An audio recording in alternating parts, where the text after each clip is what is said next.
Oilers are winning the cup. I'm looking back at 1993, the Montreal Canadiens. Really? What did they win? 8 or 9 overtime games on their way to the Stanley Cup. Everything has to go your way. The Oilers are, I want to say fluking, but I don't think it's fluking. Everything's going their way. And they got a hot goalie that's going to be in the Hall of Fame soon. I don't care about that. The thing about it is, I think I've said it on this show, and we talked about it for weeks. The Oilers never played with their full team the whole year, right? Like now all of a sudden you add in like Evander Kane getting into shape, Frederick looking like he's not limping around. The weirdest one for me, and I don't know if it's going to be sustainable for the full playoffs, Corey Perry playing on the top line. It's a gutsy move because Perry doesn't skate well, right? And he doesn't defend well either. So the three of them, they like last night on the broadcast, it's like you got 3 Hart Trophy winners on a line. I forgot Perry won the Hart Trophy. One's collecting a pension, but sure, yeah. Yeah, it was in another lifetime, but it was, I will say this, in tight spaces, he's perfect for them. He's what Hyman was last year, but he's got better hands than Hyman. I think he has better hands than Hyman, but Hyman turns pucks over, because he's fast on the forecheck and he's physical. Perry can hold on to the puck, and he's really good on the boards because he's cagey. He can be strong, even though he's not this physical specimen. He's just like that old man strength and caginess.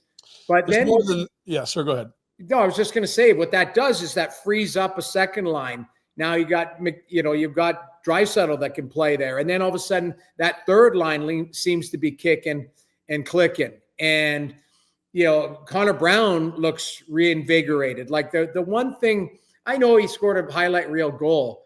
The one thing that Connor Brown always had going for him is he was a really good skater.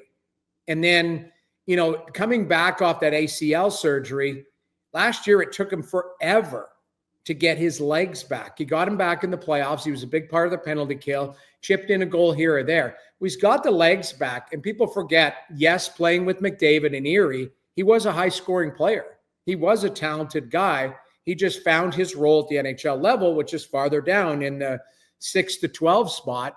But, their depth of scoring, the biggest question mark was their defense and goalie. No, the goalie doesn't have to steal games. I thought Pickard was solid last night, but he didn't have to be brilliant. And I thought their D have held up again. Now, it's one game, and Vegas didn't have their goods. Vegas didn't look good, and Aiden Hill looked exactly, and the closest comparison to Aiden Hill in National Hockey League, Stuart Skinner. They're big. They're not super mobile.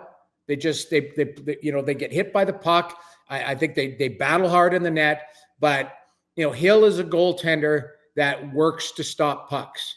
And I didn't think he had his goods last night. We'll see if he has it tomorrow. But hasn't had a good playoffs. Yeah. So, it's all kind of, and the missing Pietrangelo. I mean, you take a top tier defenseman out of anybody, ask the Edmonton Oilers. They're missing Ekholm. Pietrangelo is their best defenseman. I mean, Theodore's a rock star too, but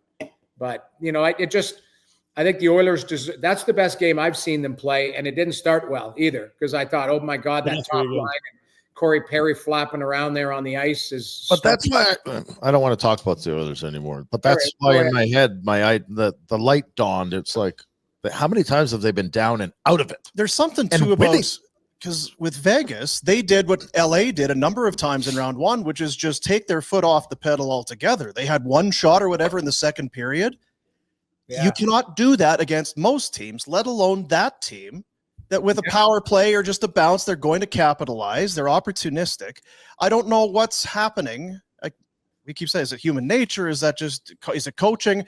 But much like the Kings, the Vegas Golden Knights just fell into a shell, and then they got caught by it. I sort of thought the Oilers just took over. I did see the Kings change posture big time in third periods in that last series. That wasn't last night to me. It looked like the Oilers took over from second period on. They just, what's funny is you would never claim as the Oilers being a fast team. They looked faster last night. I think it's because they moved the puck. The one guy who nobody's talked about, who I think has really been a difference maker on the back end, is Klingberg. Okay, so this is where I'm waiting to say it. yes, they're healthy finally. Okay. But there's a lot of guys that look like shit in the regular season. They're playing well right now. Right. And I sort of wonder about a team that's been as deep as they've been the last 2 or 3 years, saying, like, we're not going to be measured by a regular season, but that ability to turn the switch. And maybe it did take until late in game 3 for everyone to finally get there. But Janmark had a miserable regular season. I think he's already passed his regular season goal total or something hilarious. Yeah. Connor Brown at 13 this year. We absolutely were trying to run Sharon Govich out of town, and he finishes well above that 13 mark. He's a hero all of a sudden. Klimberg has looked awful in his last 2 stops, was no good, started the postseason as a healthy scratch. Like, it's not just that they're healthy. They're getting meaningful contributions from guys who were no good this year. Yeah, it's a great point. But I wouldn't even counter it. I just would pile on to it is, health is a big part of it. Klingberg didn't, I thought we all thought he was done. Like, I don't know how long an injury of hip resurfacing and all that takes to come back where you actually feel comfortable. We just talked about Connor Brown. It took him all last year to get up to speed. And then this year, yeah, it didn't go great in the regular season, but he certainly found it and turned it on.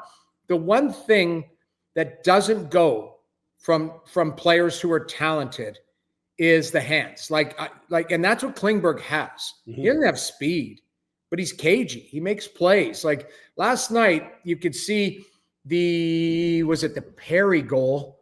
The exit pass is Klingberg, an 80-foot pass into the neutral zone, cross ice, perfect pass. Like, to me, it's stuff like that where it's like, it's just a difference maker of being able to hold on to the puck, make a play, instead of they had Josh Brown in there trying to just rim it up the boards and hope that the puck doesn't come back down his side. Whereas Klingberg, yes, again, not fast, and not overly physical, but really smart. And, I think him just being able to play a regular shift has really helped settle everybody else down, because when they had that Josh Brown out there, you're just playing shorthanded. Like I'm not being disrespectful, but I'm just being truthful. And then, everybody else tries to cover up, and it's like, okay, Nurse is trying to do too much, and Bouchard's doing what he's doing, and Wallman. Like, to me, they don't need to be brilliant. They just need to be good and stable. They were, and they have been now the last 3-4 games. Hey, buddies, thanks for watching. We appreciate it. Also, if you could throw in a like and subscribe, it does help us out with what it is we are doing. And check out more at flamesnation.ca.